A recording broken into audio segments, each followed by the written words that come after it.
ಓಂ ಗ್ರಂಥ ಮಹಾತ್ಮೆ. ಶ್ರೀ ಸಿದ್ಧಪುರುಷನ ಈ ಪವಿತ್ರ ಚರಿತ್ರೆಯನ್ನು ನಿತ್ಯವೂ ಶ್ರದ್ಧೆಯಿಂದ ಓದುವ, ಕೇಳುವ, ಪೂಜಿಸುವ ಸರ್ವಭಕ್ತರಿಗೆ ಧರ್ಮ, ಅರ್ಥ, ಕಾಮ, ಮೋಕ್ಷಗಳು ಸಿದ್ಧಿಸುವವು. ಸರ್ವ ನಷ್ಟ ಕಷ್ಟಗಳು, ಸರ್ವ ಪಾಪ ತಾಪಗಳು, ಚೋರ ವೈರಿ ವಿಷ ಭೂತಾದಿ ಭೀತಿಗಳು ಬಯಲಾಗಿ ಸರ್ವದಾ ಸಕಲ ಸನ್ಮಂಗಳಿಂದ ಕೂಡಿದ ಸುಖ ಸೌಭಾಗ್ಯಗಳು ಒದಗಿ ಬರುವು. ಗುರುಕೃಪಾಪೂರ್ವಕ ಶ್ರವಣ ಮಾಡುವುದರಿಂದ ಶಾಂತಿ, ದಾಂತಿ, ವಿವೇಕ, ಜ್ಞಾನ, ಸದ್ಭಕ್ತಿಗಳು ಸಂಪ್ರಾಪ್ತವಾಗುವು. ಈ ಗ್ರಂಥವನ್ನು ತನ್ನ ಇಷ್ಟದೇವತಾ ಮಂತ್ರದೊಡನೆ ಗಂಧ, ಅಕ್ಷತೆ, ಧೂಪ, ದೀಪ, ನೈವೇದ್ಯಗಳಿಂದ ಪೂಜಿಸಿ ಪ್ರತಿ ಅಧ್ಯಾಯದ ಪ್ರಾರಂಭದಲ್ಲೇ ಗ್ರಂಥ ಮಹಿಮೆಯನ್ನು ಪಠಿಸಿ ಸ್ಮರಿಸಿ ನಂತರ ಪಾರಾಯಣ ಮಾಡಿ ಮಂಗಳ, ವಿಭೂತಿ, ಪ್ರಸಾದಗಳನ್ನು ಭಕ್ತಿಯಿಂದ ಸ್ವೀಕರಿಸುವುದು ಶಿಷ್ಟರ ಸಂಪ್ರದಾಯವಾಗಿರುವುದು. ಶ್ರೀ ಗಣೇಶಾಯ ನಮಃ. ಶ್ರೀ ಗುರು ಸಿದ್ಧಾರೂಢಾಯ ನಮಃ. 54ನೇ ಅಧ್ಯಾಯ. ಸದ್ಗುಣಗಳನ್ನೊಟ್ಟುಗೂಡಿಸಿ ಕಲಿಸಿ ಕಾಲ ಮಾಡಿದ ಸದ್ಗುರುವು ತತ್ವಗಳಿಗದನೆ ಕೊಟ್ಟು ಶಾಂತಿಯ ಪಡಿಸಿದ. ಕುಷ್ಠರೋಗದ ಬಾಧೆಯನು ಪ್ರಸಾದದಿಂದಲೇ ಕಳೆದನು. ಕಷ್ಟಗಳ ತಾ ಸಹಿಸಿ ಭಕ್ತರ ನಿಷ್ಠವನ್ನು ನಾಶಿಸಿದನು. ಶ್ರೀ ಸಿದ್ಧಾರೂಢ ಮಹಾರಾಜರು ಹುಬ್ಬಳ್ಳಿ ನಗರದಲ್ಲಿ ಇದ್ದು ತಮ್ಮ ಅವತಾರ ಕಾರ್ಯವನ್ನು ಮಾಡುವರು. ಅದ್ಯಾವುದೆಂದರೆ ಸತ್ತ ಮಾತ್ರದಿಂದ ಭಕ್ತರನ್ನು ಸಹಜವಾಗಿ ತಾರಣ ಮಾಡುವುದೇ. ಆ ಸದ್ಗುರುನಾಥನ ನಾಮವನ್ನು ನಿತ್ಯ ಹಾಡುವುದರಿಂದ ಜೀವನು ಕಾಲನ ಮಸ್ತಕವನ್ನೇರುವನು. ಜೀವಭಾವವನ್ನು ಮರೆತು ಬ್ರಹ್ಮದೊಳಗೆ ಪ್ರವೇಶಿಸಿ ಸುಖವನ್ನು ಹೊಂದುವನು. ದಯಾಘನನಾಗಿರುವ ಸದ್ಗುರುರಾಜರು ನಾಮಸ್ಮರಣೆಯನ್ನು ಮಾಡುವವರ ಅಥವಾ ಪ್ರೇಮದಿಂದ ಆತನ ಗುಣಕಥೆಗಳನ್ನು ವರ್ಣಿಸುವವರ ಭವರೋಗವನ್ನು ನಿವಾರಣೆ ಮಾಡುತ್ತಾನೆ. ಸತ್ಯವಾಗಿ ಇವಕ್ಕೂ ಹೆಚ್ಚಿನ ಸಾಧನೆಗಳಿಲ್ಲ. ಇವುಗಳಿಂದ ಪರಮಾತ್ಮನು ಚೈತನ್ಯಘನನೂ ಆದ ಸದ್ಗುರು ತಾನೇ ಪ್ರಕಟನಾಗಿ ಭವಸಾಗರದೊಳಗಿಂದ ತಾರಿಸುವನು. ಎಲ್ಲ ಸಾಧನೆಗಳಲ್ಲಿ ಭಕ್ತಿಯೇ ಶ್ರೇಷ್ಠವೆಂದು ಪುರಾಣಗಳಲ್ಲಿ ಹೇಳಿರುತ್ತದೆ. ವೇದಗಳು ಭಕ್ತಿಯ ಪ್ರಶಂಸೆ ಮಾಡುತ್ತವೆ. ಸಾಧು ಸಂತರಾದರೂ ಭಕ್ತಿ ಪಂಥವನ್ನೇ ಬಹಳವಾಗಿ ವರ್ಣಿಸುವರು. ಹೇ ಶ್ರೋತ ಜನರಿರ, ಇದಕ್ಕೂ ಹೆಚ್ಚಿನ ಸಾಧನೆ ಇಲ್ಲವೆಂದು ನೀವೆಲ್ಲರೂ ನಿಶ್ಚಯವಾಗಿ ನಂಬಿರಿ. ಭಕ್ತಿಗಳಲ್ಲಿ ಗುರುಭಕ್ತಿ ಅತ್ಯುತ್ತಮವಾದದ್ದು. ಇದಕ್ಕೂ ಅಧಿಕವಾದದ್ದು ಇಲ್ಲವೇ ಇಲ್ಲ. ಸುಖಗಳಲ್ಲಿ ಭಕ್ತಿ ಸುಖವೇ ಉತ್ತಮವು. ಸುಲಭವಾದವುಗಳಲ್ಲಿ ಈ ಭಕ್ತಿಯೇ ಸುಲಭವು. ಮತ್ತು ಸತ್ಸಂಗಗಳಲ್ಲಿ ಸತ್ಸಂಗವು ಸದಾ ಆನಂದದಾಯಕವಾಗಿರುವುದರಿಂದ ಅತ್ಯಂತ ಶ್ರೇಷ್ಠವು. ಇಂಥ ಸತ್ಸಂಗತಿಯ ವಾಘಾತದಿಂದ ದುಃಖವೆಲ್ಲ ಓಡಿ ಹೋಗುವುದು ಮತ್ತು ಭ್ರಮವೆಲ್ಲ ನಾಶವಾಗಿ ಅವರ್ಣೀಯವಾದ ಆನಂದವನ್ನು ಜೀವನು ಹೊಂದುವನು. ಶ್ರೋತ ಜನರಿರ, ಈಗ ಸಿದ್ಧ ಚರಿತ್ರವನ್ನು ಶ್ರವಣ ಮಾಡಿರಿ. ಯಾವುದನ್ನು ಕೇಳುವುದರಿಂದ ಹೃದಯವು ಪವಿತ್ರವಾಗಿ ಸರ್ವತ್ರ ಆನಂದವು ನಿಶ್ಚಯವಾಗಿ ಪ್ರಕಟವಾಗುವುದೋ ಅದನ್ನೇ ಹೇಳುವೆನು. ಒಂದಾನೊಂದು ದಿವಸ ಶ್ರೀ ಸಿದ್ಧಾರೂಢ ಸದ್ಗುರುನಾಥರು 3 ಪ್ರಹರ ಹೊತ್ತಾಗಿರುವಾಗ ಎಲ್ಲ ತಮ್ಮ ಶಿಷ್ಯರನ್ನು ಕರೆದು, ಸರ್ವರೂ ಕೂಡಿ ಪಶ್ಚಿಮ ದಿಕ್ಕಿನ ಗುಡ್ಡಕ್ಕೆ ಹೋಗೋಣ, ನಡೆಯಿರಿ. ಎಲ್ಲರಿಗೂ ಸಾಕಾಗುವಷ್ಟು ರೊಟ್ಟಿಗಳನ್ನು, ಒಂದು ಪಾತ್ರೆಯಲ್ಲಿ ಸಾಕಷ್ಟು ಅಮಟೆಯನ್ನು ತೆಗೆದುಕೊಳ್ಳಿರಿ ಎಂದು ಹೇಳಿದರು. ಆಜ್ಞೆಯಾದ ಮೇರೆಗೆ ಅಷ್ಟೂ ಪದಾರ್ಥಗಳನ್ನು ಸಿದ್ಧಪಡಿಸಿಕೊಂಡು ಹೊರಟರು. ಗುರು ಆಜ್ಞೆ ಪ್ರಮಾಣವೆಂದು ಮನ್ನಿಸುವ 25 ಮಂದಿ ನಿಕಟ ಶಿಷ್ಯರನ್ನು ಸಂಗಡ ಕರೆದುಕೊಂಡು ಸದ್ಗುರುಗಳು ಹೊರಟರು. ಸರ್ವ ಶಿಷ್ಯರು ಗುರು ಭಜನೆ ಮಾಡುತ್ತಾ 2 ಗಳಿಗೆ ಪರ್ಯಂತರ ನಡೆಯುತ್ತಾ ತ್ವರೆಯಿಂದ ಗುಡ್ಡಕ್ಕೆ ಬಂದು ಮುಟ್ಟಿದರು. ಎಲ್ಲರೂ ಗುಡ್ಡದ ಮೇಲೆ ಹತ್ತಿ ಕಲ್ಲು ಭೂಮಿಯ ಸಪಾಟವಾದ ಸ್ಥಾನ ನೋಡಿ ಅಲ್ಲಿ ಆನಂದದಿಂದ ನಾಮಗರ್ಜನೆ ಮಾಡುತ್ತಾ ಕುಳಿತುಕೊಂಡರು. ಶಿಷ್ಯರೆಲ್ಲರೂ ಕೂಡಿ ಸದ್ಗುರುವರನನ್ನು ಒಂದು ಎತ್ತರವಾದ ಕಲ್ಲಿನ ಮೇಲೆ ಕೂಡಿಸಿ ಪೂಜಾ ಆರಂಭಿಸಿದರು. ಬಹು ವಿಚಿತ್ರವಾದ ಅಲಂಕಾರ ಮಾಡಿದರು. ಅನೇಕ ಪ್ರಕಾರದ ಪತ್ರಿ ಪುಷ್ಪಗಳನ್ನು ಪೋಣಿಸಿ ಒಂದು ವನಮಾಲೆಯನ್ನು ತಯಾರಿಸಿ ಪಾದ ತನಕ ಬರುವಂಥ ಆ ಮಾಲೆಯನ್ನು ಕೊರಳಿಗೆ ಹಾಕಿದ್ದಾಗ ಸದ್ಗುರುಗಳು ಶಿಲಾಸಿಂಹಾಸನದ ಮೇಲೆ ಬಹು ರಮ್ಯವಾಗಿ ಶೋಭಿಸುವಂಥವರಾದರು. ಅನಂತರ ಸರ್ವ ಶಿಷ್ಯ ಜನರು ಒಬ್ಬರ ಕೈ ಒಬ್ಬರು ಹಿಡಿದು ಸದ್ಗುರು ಸಮ್ಮುಖದಲ್ಲಿ ಚಕ್ರಾಕಾರವಾಗಿ ನಿಂತು ಭಜನೆ ಮಾಡುತ್ತಾ ಆನಂದದಿಂದ ನೃತ್ಯ ಮಾಡಲಾರಂಭಿಸಿದರು. ಈ ಪ್ರಕಾರ ಭಜನಾ ಕಲ್ಲೋಲದೊಳಗೆ ಅವರೆಲ್ಲರೂ 4 ಗಳಿಗೆ ಆನಂದದಲ್ಲಿರುವಾಗ ಸದ್ಗುರು ಮುಖವು ಬಹು ಆನಂದದಿಂದ ಪ್ರಕಾಶಿಸಲ್ಪಟ್ಟು ಪ್ರಸನ್ನವಾಗಿತ್ತು. ಎಲ್ಲರೂ ಶ್ರಮಪಟ್ಟರು ಎಂದು ತಿಳಿದು ಸದ್ಗುರುನಾಥರು ಅವರನ್ನು ಕರೆದು ಕೂಡಲಿಕ್ಕೆ ಹೇಳಿದ ಪ್ರಕಾರ ಸರಸ ಭಾಷಣ ಮಾಡುತ್ತಾ ಒಂದು ಸ್ಥಾನದಲ್ಲಿ ಕುಳಿತುಕೊಂಡರು. ಆಗ ರೊಟ್ಟಿ, ಸಾರು, ಪಲ್ಯ ಮುಂತಾದನ್ನು ತಂದು ಕಲ್ಲಿನಲ್ಲಿದ್ದ ಒಂದು ತಗ್ಗು ಪ್ರದೇಶದಲ್ಲಿ ಹಾಕಿ ರೊಟ್ಟಿಗಳನ್ನು ಮುರಿದು ಅವೆಲ್ಲವನ್ನು ಕಲಿಸಿದರು. ಈ ಪ್ರಕಾರ ದೊಡ್ಡದೊಂದು ಕಾಲ ಸಿದ್ಧ ಮಾಡಿಸಿ ಸದ್ಗುರುಗಳು ಅದರೊಳಗಿಂದ ಸ್ವಲ್ಪ ಕೈಯಲ್ಲಿ ತೆಗೆದುಕೊಂಡು ಪ್ರತಿಯೊಬ್ಬನ ಮುಖದಲ್ಲಿ ಹಾಕುತ್ತಾ ನಡೆದರು. ಆ ಅಮೃತ ರೂಪ ಪ್ರಸಾದವನ್ನು ಸೇವಿಸಿ ಬಹು ಆನಂದಪಟ್ಟರು. ಬಳಿಕ ಆ ತಗ್ಗಿನ ಸುತ್ತಲೂ ಗುರು ಸಹಿತ ಶಿಷ್ಯರೆಲ್ಲರೂ ಕುಳಿತುಕೊಂಡು ಒಂದೇ ಶರೀರದ ಎಲ್ಲ ಅಂಗಗಳು ಎಂಬಂತೆ ಐಕ್ಯ ಭಾವದಿಂದ ಒಬ್ಬರ ಮುಖದಲ್ಲಿ ಒಬ್ಬರು ಹಾಕುತ್ತಾ ಭೋಜನ ಆರಂಭಿಸಿದರು. ಈ ಮಹಾ ಸಮಾರಂಭವನ್ನು ನೋಡಲಿಕ್ಕೆ ದೇವತೆಗಳು ವಿಮಾನಗಳಲ್ಲಿ ಕುಳಿತು ಬರುವಂಥವರಾದರು. ಅಂತರಿಕ್ಷದಲ್ಲಿ ವಿಮಾನಗಳ ಸಂದಣಿಯಾಯಿತು. ದೇವತೆಗಳ ದೃಷ್ಟಿಗಳೆಲ್ಲ ಸದ್ಗುರುಗಳ ಮೇಲೆ ಸ್ಥಿರವಾದವು. ಸೃಷ್ಟಿಯೊಳಗೆಲ್ಲ ಆನಂದವು ಪೂರ್ಣವಾಯಿತು. ದೇವತೆಗಳೆಲ್ಲ ಹತಾಶರಾಗಿ ಅನ್ನುತ್ತಾರೆ, ಈ ಸದ್ಗುರು ಪೃಥ್ವಿಯಲ್ಲಿ ಕಾಲ ಮಾಡಿ ಈ ಮೂಲಕ ಜೀವರನ್ನು ತಾರಿಸುತ್ತಾನೆ. ನಾವು ವ್ಯರ್ಥವಾಗಿ ಸ್ವರ್ಗದಲ್ಲೇ ಉಳಿದೆವು. ನಮ್ಮ ಭೋಗಗಳು ನಮ್ಮನ್ನು ಬಂಧಿಸುತ್ತವೆ. ನಾವು ಮನುಷ್ಯರಾಗಿದ್ದಾದರೆ ಸಿದ್ಧಾರೂಢ ಸ್ವಾಮಿಗಳನ್ನು ಎಂದೂ ಬಿಡುತ್ತಿರಲಿಲ್ಲ.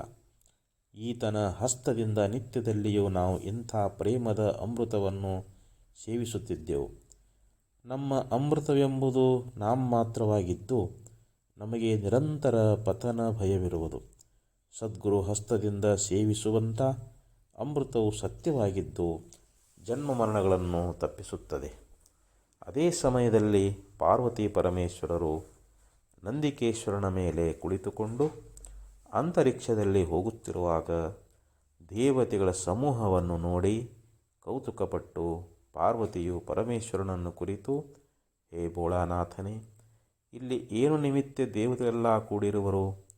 ಇವರು ವಿಮಾನಗಳಲ್ಲಿ ಕುಳಿತು ನೋಡುತ್ತಿರುವುದಕ್ಕೆ ಅಂತಹ ಏನು ಚಮತ್ಕಾರವು ಜಗತ್ತಿನೊಳಗೆ ನಡೆದಿರುವುದು ಎಂದು ಕೇಳಲು ಶ್ರೀ ಶಂಕರನು ಅದೇನು ಕೌತುಕವೆಂದು ನಾವಾದರೂ ಹೋಗಿ ನೋಡೋಣ ಎಂದು ನಂದಿಕೇಶ್ವರನಿಗೆ ಆಜ್ಞಾಪಿಸಿ ಇಲ್ಲಿಗೆ ಬಂದು ಸಿದ್ಧಾರೂಢ ಸದ್ಗುರುವಿನ ಈ ನವಲೀಲಾ ನೋಡುವಂಥವರಾದರು.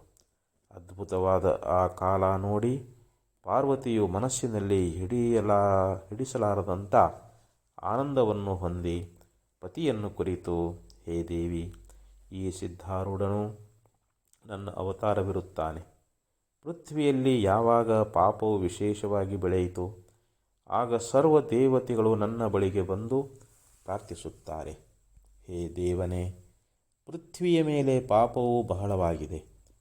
ಕಲಿಕಾಲನು ಜನರನ್ನು ಬಹು ರೀತಿಯಿಂದ ಪೀಡಿಸುತ್ತಿರುವನು. ಆದ್ದರಿಂದ ಈ ಕಾಲದಲ್ಲಿ ನೀನು ಅವತಾರ ಧಾರಣ ಮಾಡತಕ್ಕದ್ದು.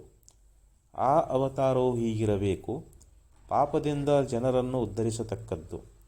ಆದರೆ ದುರ್ಜನರನ್ನು ನಾಶ ಮಾಡದೆ ಅವರು ತಮ್ಮ ಪಾಪ ಬುದ್ಧಿಯನ್ನು ಬಿಟ್ಟು ಬಿಡುವಂತೆ ವ್ಯವಸ್ಥೆ ಮಾಡಬೇಕು.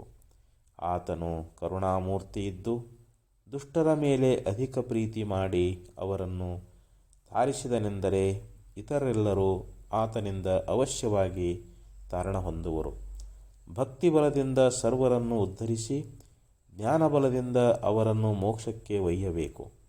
ದುಷ್ಟರ ಮೇಲೆ ಶಾಂತಿಯ ವಿನಃ ಬೇರೆ ಶಸ್ತ್ರವನ್ನು ಎತ್ತಬಾರದು. ಪೂರ್ವದಲ್ಲಿ ಅನೇಕ ಅವತಾರಗಳನ್ನು ಧರಿಸಿದೆ, ಆದರೆ ಆ ಕಾಲದಲ್ಲಿ ದುಷ್ಟರನ್ನು ನಾಶ ಮಾಡಿದೆ. ಅವರಾದರೂ ಪುನಃ ಜನ್ಮವೆತ್ತಿ ಬಂದರು. ಇದರಿಂದ ಕಾರ್ಯವು ಯಥಾಪೂರ್ವ ಉಳಿಯಿತು. ಇನ್ನು ಮುಂದೆ ಈ ಪ್ರಕಾರ ಮಾಡಿ ಉಪಯೋಗವಿಲ್ಲ. ದುಷ್ಟರನ್ನು ಇಟ್ಟು ಅವರ ದುರ್ಗುಣಗಳನ್ನು ನಾಶ ಮಾಡಬೇಕು. ಇದರಿಂದ ಸರ್ವರ ಉದ್ಧಾರವಾಗಿ ಪಾಪವು ಲೋಕದೊಳಗಿಂದ ಕಿತ್ತುಕೊಂಡು ಹೋಗುವುದು. ಈ ಪ್ರಕಾರ ದೇವತೆಗಳ ವಚನವನ್ನು ಕೇಳಿ, ಹೇ ಸತಿ, ನಾನು ಅವರನ್ನು ಕುರಿತು ಹೇಳಿದ್ದೇನೆಂದರೆ, ದೇವತೆಗಳಿರಾ, ನೀವು ಅನ್ನುವ ಪ್ರಕಾರ ಕಾರ್ಯವನ್ನು ನಡೆಸುವುದು ನನಗೆ ಬಹಳ ದುಸ್ಸಾಧ್ಯವಾಗಿ ತೋರುವುದು. ದುಷ್ಟರನ್ನು ಕೊಲ್ಲದೆ ಅವರನ್ನು ತಾರಿಸುವಂಥ ಅವತಾರವನ್ನು ನಾನು ಎಂದೂ ತೆಗೆದುಕೊಂಡಿಲ್ಲ. ಇದು ಹೇಗಾಗಬೇಕೆಂದು ನನಗೇನೂ ಸೂಚಿಸುವುದಿಲ್ಲ. ಆದರೂ ಇದರ ವಿಚಾರ ಮಾಡತಕ್ಕದ್ದು. ಹೀಗೆ ಹೇಳಿ, ಹೇ ದೇವಿ, ನಾನು ಆ ದೇವತೆಗಳನ್ನು ಅವರ ಸ್ವಸ್ಥಾನಕ್ಕೆ ಕಳುಹಿಸಿದನು. ಅನಂತರ ಬಹು ದಿವಸಗಳವರೆಗೆ ನಾನು ವಿಚಾರ ಮಾಡಿ ಒಂದು ವಿಶೇಷವಾದ ಅವತಾರವನ್ನು ಧಾರಣೆ ಮಾಡಿದೆನು. ಆಗ ಭಕ್ತಜನರಾಗಿ ಭೂಮಿಯ ಮೇಲೆ ಬಂದು ನನಗೆ ಸಹಾಯವಾಗಬೇಕೆಂದು ದೇವತೆಗಳಿಗೂ ಆಜ್ಞಾಪಿಸಿದನು. ಸಿದ್ಧಾರೂಢ ಎಂಬ ನಾಮದಿಂದ ನಾನು ಅವತರಿಸಿದೆನು. ಆಗ ದೇವತೆಗಳು ಅಪಾರ ಭಕ್ತಜನರಾಗಿ ಪೃಥ್ವಿಯಲ್ಲಿ ಹುಟ್ಟಿದರು. ಈ ಅವತಾರದಲ್ಲಿ ದುಷ್ಟರನ್ನು ತಾರಿಸಿದೆನು, ಆದರೆ ಯಾರನ್ನೂ ನಾಶ ಮಾಡಲಿಲ್ಲ. ಶಾಂತಿ ಶಸ್ತ್ರವನ್ನು ಧರಿಸಿಕೊಂಡು ಅವರ ದುಷ್ಟತನವನ್ನು ಮಾತ್ರ ಸಮೂಲ ಕಿತ್ತು ಬಿಟ್ಟೆನು. ಇದಲ್ಲದೆ ಸಾಧನ ಸಂಪನ್ನನಾಗಿ ಬಂದವರಿಗೆ ಅತ್ಯುತ್ತಮವಾದ ಆತ್ಮಜ್ಞಾನವನ್ನು ಪ್ರಾಪ್ತ ಮಾಡಿಕೊಟ್ಟೆನು. ಅದರಿಂದ ಅವರು ನನ್ನ ಸಮಾನರಾದರು. ನನ್ನ ಅವತಾರವು ಪೂರ್ಣವಾದರೂ ಅವರು ಪೃಥ್ವಿಯಲ್ಲಿ ನನ್ನ ಕಾರ್ಯವನ್ನು ಮುಂದೆ ನಡೆಸುವರು ಮತ್ತು ದುಃಖಮಯವಾದ ಸಂಸಾರದೊಳಗಿರುವ ಅಜ್ಞಾನಿ ಜನರನ್ನು ಅವರು ತಾರಣ ಮಾಡುವರು. ಈ ಪ್ರಕಾರ ಪರಮೇಶ್ವರನು ನುಡಿದ ವಚನವನ್ನು ಕೇಳಿ ಪಾರ್ವತಿಯು ಅತ್ಯಾನಂದಭರಿತಳಾದಳು. ಆಮೇಲೆ ಪಾರ್ವತಿ ಪರಮೇಶ್ವರರು ನಂದಿಯ ಮೇಲೆ ಆರೋಹಣ ಮಾಡಿ ಕೈಲಾಸಕ್ಕೆ ತೆರಳಿದರು. ಇತ್ತ ದೇವತೆಗಳು ವಿಮಾನದಲ್ಲಿ ಕುಳಿತುಕೊಂಡು ನೋಡುತ್ತಾರೆ. ಪೃಥ್ವಿಯ ಮೇಲೆ ಸಿದ್ಧಾರೂಢರು ಕಾಲ ಮಾಡುವಾಗ ಭಕ್ತಜನರು ಒಬ್ಬರ ಮುಖದಲ್ಲಿ ಒಬ್ಬರು ಗ್ರಾಸ ಹಾಕಿ ವಿನೋದದಿಂದಿದ್ದರು. ಇದೇ ಸಮಯದಲ್ಲಿ ಅಲ್ಲಿ ಒಬ್ಬ ಕುಷ್ಠರೋಗಿಯು ಬಂದನು. ಆತನ ಸರ್ವಾಂಗವು ಋಣಗಳಿಂದ ತುಂಬಿತ್ತು. ಆತನು ಸದ್ಗುರುಗಳ ಬಳಿಗೆ ಬಂದು ಅವರ ಪಾದಕ್ಕೆ ಬಿದ್ದು ಪ್ರಾರ್ಥಿಸುತ್ತಾನೆ. ಹೇ ಸಿದ್ಧರಾಯನೇ, ದೀನನಾಗಿರುವ ನನ್ನ ಮೇಲೆ ನೀನಾದರೂ ದಯಮಾಡು. ನನ್ನ ಈ ಜನ್ಮವೆಲ್ಲ ವ್ಯರ್ಥವಾಯಿತು. ಈಗ ಯಾಕೆ ವ್ಯರ್ಥ ಪ್ರಾಣವನ್ನು ಇಟ್ಟುಕೊಳ್ಳಲಿ? ನಿನ್ನ ಚರಣಗಳಲ್ಲಿ ಮಸ್ತಕವನ್ನಿಟ್ಟು ನಾನು ಪ್ರಾಣ ಬಿಟ್ಟಿದ್ದಾದರೆ ನಿನ್ನ ಚರಣಕೃಪೆಯಿಂದ ಸತ್ಯವಾಗಿ ನಾನು ಧನ್ಯನಾಗುವೆನು. ನನಗೆ ಈ ಜನ್ಮ ಯಾತಕ್ಕೆ ಬೇಕಾಗಿರುವುದು? ಸರ್ವಜನರು ನನ್ನನ್ನು ತ್ಯಜಿಸುವರು. ಅಂತ್ಯಕಾಲದಲ್ಲಿ ನಿನ್ನ ಪಾದಕ್ಕೆ ಬಂದಿರುವ ಈ ಪಾಪಿಯನ್ನು ನೀನಾದರೂ ಅಂಗೀಕಾರ ಮಾಡು.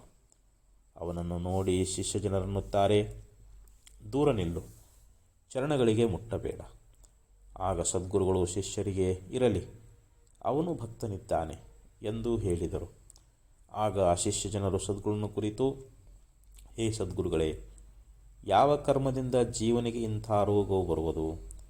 ಇದನ್ನು ನಮಗೆ ಹೇಳಬೇಕು ಎಂದು ಕೇಳಲು ಸದ್ಗುರುರಾಯನು, ಹೇ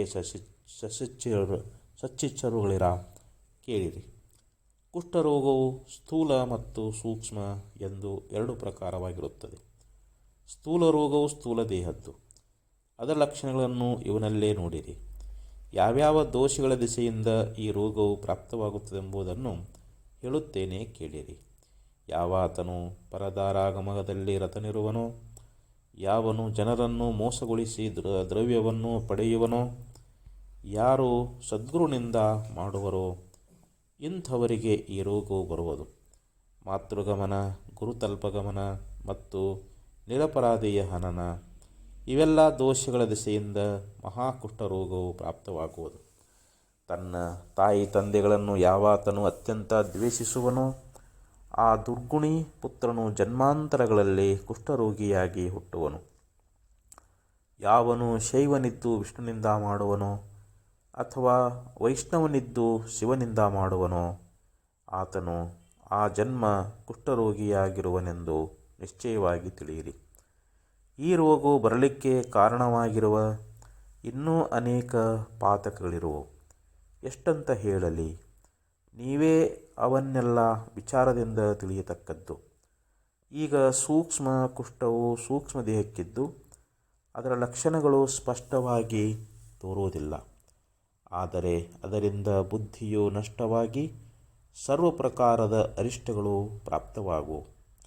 ಇತರರ ಮೇಲೆ ಮತ್ಸರ ಬುದ್ಧಿಯಿಂದ ಯಾವಾತನು ರಾತ್ರಿ ಹಗಲು ಮನಸ್ಸಿನಲ್ಲೇ ಜಡಪಡಿಸುವನೋ ಅಥವಾ ನಿಂದಾದ್ವೇಷಗಳನ್ನು ಸರ್ವಕಾಲದಲ್ಲಿಯೂ ಮುಖದಿಂದ ಉಚ್ಚರಿಸುವನೋ, ಎರಡನೆಯವರಿಗೆ ಘಾತ ಮಾಡಬೇಕೆಂದೇ ಯಾವನು ಸರ್ವದಾ ಚಿಂತಿಸುತ್ತಿರುವನೋ, ಇಂಥವನಿಗೆ ಈ ಸೂಕ್ಷ್ಮ ಕುಷ್ಠದ ಲಕ್ಷಣಗಳು ಲಿಂಗದೇಹದಲ್ಲಿ ಇರುತ್ತದೆ. ಮೇಲೆ ಹೇಳಿದ ಪಾಪಕರ್ಮಗಳಲ್ಲಿ ಪ್ರವರ್ತನಾಗುವುದರಿಂದ ಈ ಲಕ್ಷಣಗಳು ಸಂಸ್ಕಾರ ರೂಪದಿಂದಿರುತ್ತವೆ. ಜೀವನ ಬುದ್ಧಿಯನ್ನು ಇವು ಆವರಿಸಿಕೊಂಡು ಅನಿವಾರ್ಯ ದುಃಖವನ್ನು ಕೊಡುತ್ತಿರುವವು. ಈ ಎರಡೂ ಪ್ರಕಾರದ ರೋಗಗಳ ಮೇಲೆ ಔಷಧೋಪಾಯವೇನೂ ನಡೆಯುವುದಿಲ್ಲ. ಆದರೆ ಸತ್ಸಂಗ ಮತ್ತು ಸದ್ಗುರು ಸೇವಾ ಘಟಿಸುವುದರಿಂದ ಇವು ಶೀಘ್ರವಾಗಿ ಹೋಗುತ್ತವೆ ಎಂದು ಸದ್ಗುರುರಾಯನು ಅಂದದ್ದನ್ನು ಶಿಷ್ಯರೆಲ್ಲ ಏಕಾಗ್ರ ಚಿತ್ತದಿಂದ ಕೇಳಿದವರಾಗಿ ಬಹು ಆನಂದಪಟ್ಟರು. ಆಮೇಲೆ ಸಿದ್ಧದಯಾಗನರು ಏನು ಮಾಡಿದರೆಂದರೆ, ಆ ಅಮೃತ ಸಮಾನವಾದ ಕಾರದೊಳಗಿಂದ ಸ್ವಲ್ಪ ತೆಗೆದುಕೊಂಡು ಆ ಕುಷ್ಠರೋಗಿಯ ಮುಖದಲ್ಲಿ ಹಾಕಿ ಶಿವಾಯ ನಮಃ ಈ ನಾಮೋಚ್ಚಾರ ಮಾಡಿದರು. ರೋಗಿಯು ಆ ಪ್ರಸಾದವನ್ನು ನುಂಗಿದ ಕೂಡಲೇ ದೇಹದಿಂದ ಶೀತಲತ್ವವನ್ನು ಹೊಂದಿದರು. ತತ್ಕಾಲವೇ ಮೈ ಮೇಲಿನ ಋಣಗಳು ಅದೃಶ್ಯವಾಗಿ ಹೋದವು. ಇದನ್ನು ನೋಡಿ ಸರ್ವರು ಅತ್ಯಾಶ್ಚರ್ಯಭರಿತರಾದರು. ಆ ರೋಗಿಯ ಶರೀರವು ಪೂರ್ಣ ಶುದ್ಧವಾಗಿ ಕುಷ್ಠವು ಅಣುಮಾತ್ರವು ಕಾಣಿಸದಂತಾಯಿತು. ಆಗ ಆತನು ಬಹು ಆನಂದದಿಂದ ಗುರುವರ್ಣನನ್ನು ಸ್ತುತಿಸುವಂತವನಾದನು. ಹೇ ದೇವಾದಿದೇವ ಸದ್ಗುರುನಾಥ, ನಿನ್ನ ಚರಣಗಳಲ್ಲಿ ನನ್ನ ಮಸ್ತಕವನ್ನಿಟ್ಟಿರುವೆನು. ಹೇ ದೀನತ್ರಾತನೇ, ದಯಾನಿಧಿಯೇ, ನನ್ನ ಜನ್ಮದ ಸಾರ್ಥಕವನ್ನು ಮಾಡಿದೆ. ಈಗ ಶುದ್ಧವಾದ ಈ ನನ್ನ ಶರೀರವನ್ನು ನಿನ್ನ ಪಾದಕ್ಕೆ ಅರ್ಪಿಸಿರುವೆನು. ಹೇ ಕರುಣಾಕರನೇ, ನಿನ್ನ ಸೇವೆಯನ್ನೇ ನನ್ನ ಈ ಜನ್ಮವು ಮುಗಿಯುವ ತನಕ ಕೊಡಬೇಕು. ಈ ಪ್ರಕಾರ ಪ್ರಾರ್ಥಿಸುವಾಗ ಆತನಿಗೆ ಕಣ್ಣುಗಳಿಂದ ಆನಂದಾಶ್ರು ಸುರಿಯುತ್ತಿದ್ದವು. ಆತನು ಸದ್ಗುರುಗಳ ಮುಂದೆ ಭೂಮಿಯ ಮೇಲೆ ಸಾಷ್ಟಾಂಗ ನಮನ ಮಾಡಿದನು. ಸದ್ಗುರುಗಳು ಆತನನ್ನು ಎಬ್ಬಿಸಿ ಹೇಳುತ್ತಾರೆ, ಭಕ್ತನೇ, ದೇಹವು ನನ್ನದೇ ಇರುವುದು, ಆದರೆ ನನ್ನಲ್ಲೇ ಮನಸ್ಸು ಇಟ್ಟು ನೀನೇ ಅದರ ರಕ್ಷಣೆ ಮಾಡುತ್ತಿರು. ಯಾವಾಗಲೂ ನಾಮಸ್ಮರಣೆ ಮಾಡುತ್ತಿರಬೇಕು. ಸರ್ವ ಜೀವರ ಮೇಲೆ ದಯಾವಂತನಾಗಿರಬೇಕು ಮತ್ತು ಸದ್ಗುರು ದರ್ಶನವನ್ನು ನಿತ್ಯ ಪಡೆಯುತ್ತಿದ್ದರೆ ಈ ರೋಗವು ಪುನಃ ಪ್ರಾಪ್ತವಾಗುವುದಿಲ್ಲ. ಈ ಅದ್ಭುತ ಚಮತ್ಕಾರವನ್ನು ನೋಡಿ ದೇವತೆಗಳೆಲ್ಲ ಜಯ ಜಯಕಾರ ಮಾಡುವಂಥವರಾಗಿ ಸದ್ಗುರುಗಳ ಮೇಲೆ ಪುಷ್ಪವೃಷ್ಟಿಯನ್ನು ಮಾಡುತ್ತಾ ದುಂದುಬಿಗಳನ್ನು ಬಾರಿಸಿದರು. ಅನಂತರ ದೇವತೆಗಳು ಸ್ವಸ್ಥಾನಕ್ಕೆ ತೆರಳಿದರು. ಇತ್ತ ಸದ್ಗುರುರಾಯನು ಸರ್ವ ಶಿಷ್ಯರ ಜನರ ಸಮೇತ ಆ ಕಾಲ ಪೂರ್ಣ ಮುಗಿಸಿದನು. ಆಗ ಶಿಷ್ಯರು, ಹೇ ಸದ್ಗುರುನಾಥನೇ, ನಮಗೆ ಬಹಳ ನೀರಡಿಕೆ ಆಗಿರುತ್ತದೆ. ಜಲಾಶಯವಾದರೂ ಇಲ್ಲಿ ಎಲ್ಲಿಯೂ ಕಾಣಿಸುವುದಿಲ್ಲ. ತೃಷಾಶಾಂತಿಗೋಸ್ಕರ ಏನು ಮಾಡುವುದು ಎಂದು ಪ್ರಾರ್ಥಿಸಿದ್ದು ಕೇಳಿ ಆ ದಯಾಳವಾದ ಸದ್ಗುರುನಾಥರು ಏನು ಮಾಡಿದರೆಂದರೆ, ಒಂದು ಸ್ಥಾನಕ್ಕೆ ಹೋಗಿ ಶಿಷ್ಯರನ್ನು ಕರೆದು, ಇಲ್ಲಿ ನಿಜವಾಗಿ ನೀರಿವೆ, ಆದರೆ ಇದರೊಳಗೆ ಹುಳುಗಳು ತುಂಬ ಅವೆ. ನೀವೆಲ್ಲ ಹುಳುಗಳನ್ನು ಬಿಟ್ಟು ಆ ನೀರನ್ನೇ ಕುಡಿಯಿರಿ ಎಂದು ಹೇಳಿದಾಗ ಆ ಶಿಷ್ಯರೆಲ್ಲ ಅಲ್ಲಿಗೆ ಹೋಗಿ ನೋಡುತ್ತಾರೆ. ನೀರೊಳಗೆ ತುಂಬ ಹುಳುಗಳಿವೆ. ಅದನ್ನು ಕುಡಿಯಲಿಕ್ಕೆ ಯಾವನೊಬ್ಬನೂ ಮುಂದೆ ಬರುವುದಿಲ್ಲವೆಂದು ನೋಡಿ ಸದ್ಗುರುಗಳು, ಹಾಗಾದರೆ ನಾನೇ ಮೊದಲು ಈ ನೀರನ್ನು ಕುಡಿಯುವೆನು ಎಂದು ನುಡಿದು ತಾವೇ ಆ ನೀರಿಗೆ ಬಾಯಿ ಹಚ್ಚಿ ಕುಡಿಯುವಂಥವರಾದರು. ಆಗ ಶಿಷ್ಯರು ನೋಡುತ್ತಾರೆ, ಆ ನೀರೆಲ್ಲ ನಿರ್ಮಲವಾಯಿತು. ಒಂದು ಹುಳ ಅದರೊಳಗೆ ಕಾಣಿಸದಾಯಿತು. ಇದನ್ನು ನೋಡಿ ಶಿಷ್ಯರು ಆಶ್ಚರ್ಯಪಟ್ಟು ತಾವಾದರೂ ಆ ನೀರನ್ನು ಕುಡಿಯುವರಾದರು. ಈಗ ಸಂಜೆ ಹೊತ್ತು ಆಯಿತೆಂದು ತಿಳಿದು ಸರ್ವ ಶಿಷ್ಯರನ್ನು ಕೂಡಿಕೊಂಡು ಸದ್ಗುರುಗಳು ಮಠದ ಕಡೆಗೆ ತಿರುಗಿದರು. ಸರ್ವರು ಭಜನೆ ಮಾಡುತ್ತಾ ಮಠಕ್ಕೆ ಬಂದು ಮುಟ್ಟಿದರು. ಈಗ ಕಥೆಯ ಲಕ್ಷಾರ್ಥವನ್ನು ಶ್ರವಣ ಮಾಡಿರಿ. ಶಿಷ್ಯರೆಂಬ 25 ತತ್ವಗಳು ಕೂಡಿಕೊಂಡು 26ನೇ ತತ್ವವಾದ ಸದ್ಗುರುನಾಥನ ಮುಂದೆ ಆಡಲಿಕ್ಕೆ ಆರಂಭಿಸುವರು. ಚಕ್ರಾಕಾರ ಆಟವೇ ಅವರು ಜನ್ಮ ಮರಣಗಳಲ್ಲಿ ತಿರುಗುವುದು. ಸದ್ಗುರುನಾಥನು ಸತ್ತ ಮಾತ್ರನಿದ್ದು ನೋಡುತ್ತಿರುವನು. ಹೀಗೆ ಆಡುತ್ತಾ ಬೇಗನೆ ಶ್ರಮ ಹೊಂದಿದರು. ಅನಂತರ ಎಲ್ಲ ಸದ್ಗುಗಳನ್ನು ಒಟ್ಟುಗೂಡಿಸಿ ಅವರ ದಿಶೆಯಿಂದ ಕಾಲ ಸಿದ್ಧ ಮಾಡಲ್ಪಟ್ಟಿತು. ಯಾವಾತನಿಗೆ ಸಂಸಾರವೆಂಬ ದಾರುಣವಾದ ಕುಷ್ಠವು ಹತ್ತಿತೋ ಆತನಿಗೆ ಅದನ್ನು ಕೊಟ್ಟಿದ್ದರಿಂದ ಆತನ ಸಂಸಾರ ದುಃಖವು ನಾಶವಾಯಿತು. ಸದ್ಗುಣ ಸೇವನೆಯಿಂದ ಮೋಕ್ಷೇಚ್ಛೆಯಾಗುವುದೇ ತೃಷೆಯು. ಆಗ ಸದ್ಗುರು ಸಮೀಪದಲ್ಲಿರುವ ಅಮೃತವೆಂಬ ನೀರನ್ನು ತೋರಿಸಿದನು. ನೀರು ಕುಡಿಯುವುದರಿಂದ ತೃಷಾಶಾಂತಿ, ಅಮೃತಪಾನದಿಂದ ಮೋಕ್ಷ ಪ್ರಾಪ್ತಿಯು. ಆದರೆ ಆ ಅಮೃತ ಸೇವಿಸಲಿಕ್ಕೆ ನೋಡಿದರೆ ಮೇಲೆ ಸಾಧನ ದುಃಖಗಳೆಂಬ ಹುಳುಗಳು ಕಾಣುವುದರಿಂದ ಅದನ್ನು ಸೇವಿಸಲಿಕ್ಕೆ ಯಾರೂ ಅಲ್ಲರು. ಆಗ ಸದ್ಗುರು ದುಃಖವನ್ನು ತಾನೇ ಸಹನ ಮಾಡಿ ಮೋಕ್ಷ ಸಾಧನವನ್ನು ದುಃಖರಹಿತ ಮಾಡಿದನು. ಆಮೇಲೆ ಸರ್ವರು ಅಮೃತ ಪಾನವನ್ನು ಮಾಡಿ ತೃಪ್ತಿ ಎಂಬ ಮುಕ್ತಿಯನ್ನು ಹೊಂದಿದರು. ಈ ಅಧ್ಯಾಯವು ಉತ್ತಮೋತ್ತಮವಾದದ್ದು. ಇದರ ಶ್ರವಣದಿಂದ ಸದ್ಗತಿಯು ಸುಗಮವಾಗುವುದು. ಶ್ರೀ ಸಿದ್ಧಾರೂಢರ ಈ ಪರಮ ಶ್ರೇಷ್ಠವಾದ ಅವತಾರವು ಬ್ರಹ್ಮಾನಂದಕ್ಕೆ ಉಗಮಸ್ಥಾನವಾಗಿರುವುದು. ಜನರು ಇಹಪರದಲ್ಲಿ ಏನೇನು ಮನೋರಥಗಳನ್ನು ಹೊಂದಲಿಕ್ಕೆ ಇಚ್ಛಿಸುವರೋ ಅವನ್ನೆಲ್ಲ ಈ ಅಧ್ಯಾಯವನ್ನು ಶ್ರದ್ಧಾಯುಕ್ತರಾಗಿ ಶ್ರವಣ ಮಾಡುವುದರಿಂದ ಸದ್ಗುರು ಕೃಪೆಯಿಂದ ಪ್ರಾಪ್ತಿ ಮಾಡಿಕೊಳ್ಳುವರು ಎಂಬಲ್ಲಿಗೆ ಶ್ರೀ ಸಿದ್ಧಾರೂಢ ಕಥಾಮೃತದವಳು ಶ್ರವಣ ಮಾತ್ರದಿಂದ ಸ್ವರೂಪಾಪವಸ್ಸು ಮಾಡುವಂಥ ಅತಿ ಮಧುರವಾದ ಈ 54ನೇ ಅಧ್ಯಾಯವನ್ನು ಶಿವದಾಸನು ಶ್ರೀ ಗುರು ಸಿದ್ಧಾರೂಢ ಚರಣಾರವಿಂದಗಳಲ್ಲಿ ಅರ್ಪಿಸಿರುವನು.